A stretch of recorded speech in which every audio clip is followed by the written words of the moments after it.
తప్పుడు వీడియోని బయట తీసుకొచ్చారు, అది ఎస్పీ గురించి తీసి అరెస్ట్ చేయించి ఆ పర్సన్ చూపించండి. 4 రోజులు అయింది కదా, ఏదీ లేదు. ఎవరి పార్టీని ఎవరు లాక్కోలేదు.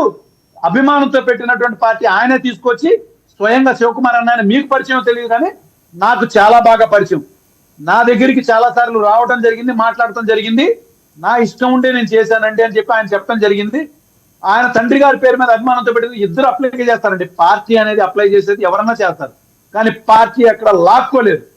వెన్నుపోటు పొడిచి పిల్లనిచ్చిన తండ్రిని వెన్నుపోటు పొడిచి ఎటువంటి పరిస్థితుల్లో ఆ రోజున అధికారంలోకి వచ్చిన విషయం కుటుంబం మొత్తం మీరు వాళ్ళందరూ కలిసి ఉన్నారు. ఇవాళ పురంధరేశ్వరి గారు కూడా చాలా సందర్భాల్లో, ఎవరో చెప్పలే, పురంధరేశ్వరి గారే చాలా సందర్భాల్లో చంద్రబాబు నాయుడు గారిని అపోజ్ చేశారు. మీకు తెలియదేమో, బహుశా వీడియోలు తెచ్చి చూపించుకోండి. ఎక్కడా కూడా జగన్మోహన్ రెడ్డి గారి కారు కింద పడలేదు. ఆయన తప్పుడు కేసు అనేది ఆయన మీద పెట్టలేదు.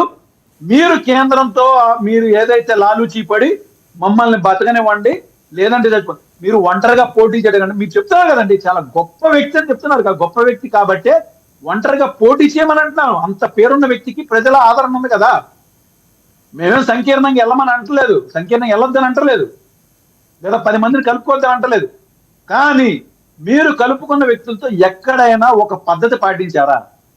ఆ యొక్క అలయన్స్ కు సంబంధించినటువంటి కనీస ధర్మం పాటించారా? అంతకుముందు సిపిఐ-సిపిఎంలతో కలిసి వాళ్ళని మోసం చేశారు. తర్వాత మీరు ఎవరితో అయినా కలుపుకున్నా కూడా వాళ్ళని మోసం చేశారు. మొన్న బీజేపీ జనసేన కలుపుకున్న వాళ్ళని మోసం చేశారు. ఒకరికొకరు ఎందుకు తిట్టుకోవాల్సి వచ్చింది చెప్పండి? మీరు చేసే మోసాలు. తర్వాత మీరు జగన్మోహన్ రెడ్డి గారికి ప్రజల్లో ఉన్నటువంటి అందాదండ చూసి, వాళ్ళ దగ్గర నుంచి వస్తున్న రెస్పాన్స్ చూసి, మేము ఎన్ని రకాల బూతులు తిట్టలేదు చెప్పండి, ప్రచారాల్లో ఎన్ని రకాల బూతులు మాట్లాడలేదు చెప్పండి. మీరు అంటున్నారు కదా, మీ ఎమ్మెల్యేలు కానీ వీళ్ళు కానీ ఇష్టం వచ్చినట్టు మాట్లాడుతున్నారు, వార్నింగ్లు ఇస్తున్నారు. వార్నింగ్లు ఇచ్చింది మీరు. లోకేష్ గారి యొక్క ప్రతి యాత్రలో ప్రతి చోట పెట్టిన మీటింగ్ లో మీరు అక్కడ దాకా ఎందుకండి? మొన్న జరిగినటువంటి 1 year సభ, సక్సెస్ఫుల్ సభలో మళ్ళా పవన్ కళ్యాణ్ గారు ఎవడైనా ఉంటే తాట తీయాల్సింది. మీరు అన్నట్టుగా చట్టం తన పని తాను చేసుకుపోద్దని ఎందుకంటలా? తాట తీయాల్సిన అవసరం ఆయనకి ఏంటండి? ఆయనకు అవసరమా? ఇవన్నీ ఏంటంటే మేమంటేనేమో కరెక్ట్, మీరంటేనేమో అమ్మో దౌర్జన్యం, రాక్షసత్వం. మీరు చెప్పేటువంటి దానికి అతకాలండి, అబద్ధం చెప్పిన అతకాలి. ప్రజలు కూడా చూస్తున్నారు, మనం ఏం మాట్లాడుతున్నామో చూస్తున్నారు.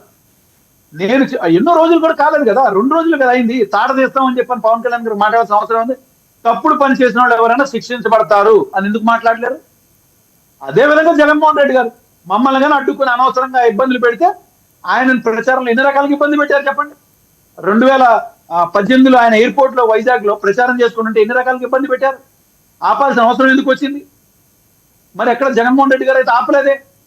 చంద్రబాబు నాయుడు గారు కానీ పవన్ కళ్యాణ్ గారు అనేక రకాలుగా వార్నింగ్లు ఇచ్చి తొడలు కొట్టి తిరుగుతుంటే కావాలనుకుంటే అప్పుడే తప్పుడు కేసులు పెట్టి అరెస్ట్ చేయలేదు కదా. వాళ్ళకి తిరిగే రైట్ ఉంది, ప్రజాస్వామ్యంలో వాళ్ళు చెప్పిన హక్కు ఉంది, వాళ్ళు తిరగనివ్వండి అన్నారు. వాగ్దానాలు చేసింది వీళ్ళు, తప్పుడు వాగ్దానాలు చేసి ఇవాళ ప్రజలకి మీరు ఇవ్వాల్సినటువంటి ఏదైతే ఆ మేనిఫెస్టో ఉందో దాన్ని మీరు ప్రజల్లోకి తీసుకెళ్లి దాన్ని గెలిచి జగన్మోహన్ రెడ్డి గారి కన్నా నేను చాలా బాగా చేస్తానని చెప్పినటువంటి అదే చంద్రబాబు నాయుడు గారు చేయాల్సినటువంటి వాటి మీద పని శ్రద్ధ పెట్టకుండా మిమ్మల్ని చేస్తాం, అరెస్ట్ చేస్తాం అనుకుంటా మాట్లాడతాం. ఎంతవరకు కరెక్ట్? ఏంటి నరేంద్ర గారు ఆయనే కాదు పేర్ని నాని అంబటిని కూడా ఈ రోజు రేపు అరెస్ట్ చేసేలా ఉన్నారట, నిజమా సార్? ఒకటి చెప్తున్నానండి, వాయిస్ రైజ్ చేసి కరెక్ట్ గా మాట్లాడినటువంటి ఏ వ్యక్తినైనా అరెస్ట్ చేస్తారు. అలా లిస్టు ఒక్కొక్కరిని అరెస్ట్ చేసుకుంటూ వస్తే రేపో మాపో నేను మాట్లాడుతున్నా, నా మీద ఒక కేసు పెడతారు. పెద్ద కష్టమేం కాదండి, ఎందుకంటే తప్పుడు కేసులు పెడతాం అనేది వాళ్ళకి వెన్నతో పెట్టిన విద్య. ఎందుకంటే ఇవాళ స్పష్టంగా మాకు తెలిసిపోయింది కదా, ఎవరో కారు గుద్దటం ఏంటి, ఆయన ఎస్పీ గారు స్వయంగా ఆయన స్టేట్మెంట్ ఇవ్వటం ఏంటి, విత్ ఇన్ 2 days లో స్టేట్మెంట్ మార్చడం ఏంటి, మార్చి ఈయన కారు అని చెప్పేసి డైరెక్షన్ చెప్తాను. కారులో కూర్చొని ప్రజలకు అభివాదం చేస్తున్నటువంటి వ్యక్తి లెఫ్ట్ కు పోని రైట్ కు పోని అని చెప్పడండి. డ్రైవర్ తన దాన్ని తను వెళ్తానున్నాడు, కానీ ఎక్కడా కూడా ఆయన అంత ఫోర్స్ఫుల్ గా కారు ముందుకు చేసుకోండి. ఓకే, విజువల్స్ ఒకసారి చెక్ చేసుకోండి. లేదు సింపుల్ గా నరేంద్ర గారు ఒక్క విషయం, కొడాలి నాని ఎక్కడ ఉన్నారో తెలుసా మీకు? ఎందుకు లేదండి, ఆయన చాలా స్పష్టంగా ఎక్కడ తిరుగుతున్నారు, ఆయన ట్రీట్మెంట్ తీసుకుంటున్నారు. బాంబేలో మొన్న ఆపరేషన్ చేసుకున్నారు, ఇక్కడ తిరుగుతున్నారు. మీకేమైనా కనిపించలేదా? కనిపించకపోతే ఎంతసేపు అండి చెప్పండి. అధికారం మీ చేతిలో ఉంది. రాష్ట్రంలోనే కాదు కేంద్రంలో కూడా మీ చేతిలో అధికారం ఉంది.